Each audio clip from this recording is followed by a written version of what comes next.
আবারও একটা parcel unboxing video. যারা আমার ভিডিও মোটামুটি দেখেন তারা অলরেডি জানেন যে আমার পার্সেলগুলো ম্যাক্সিমাম দারাজেরই থাকে। তো আজকেরটাও দারাজেরই। আমি কেনাকাটা ম্যাক্সিমাম দারাজ থেকেই করি, কারণ এটা অনেক বেশি মানি সেভার।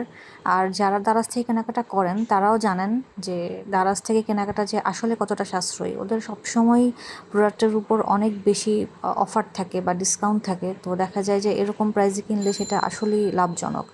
তো চলেন দেখি এবার আমার পার্সেলে কী কী ছিল। প্রথমে আমি নিয়েছিলাম হচ্ছে একটা হাত মোজা। যারা পর্দা করেন তারা এটা ব্যবহার করেন। এটা আসলে মার্কেটে 100 থেকে 150 টাকায় বিক্রি করা হয়, কিন্তু আমি এটা দারাজ থেকে নিয়েছি 60 টাকায়। এরপরে ছিল এই চানাচুরটা। আমার হাজব্যান্ড এই চানাচুরটা অনেক পছন্দ করে। এটারও গায়ের প্রাইস হচ্ছে 130 টাকা, বাট আমি দারাজ থেকে নিয়েছি অনলি 82 টাকায়।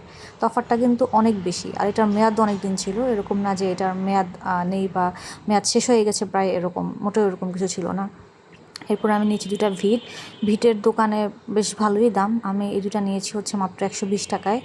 আর সবার শেষে ছিল হচ্ছে এই ডিশওয়াশারটা।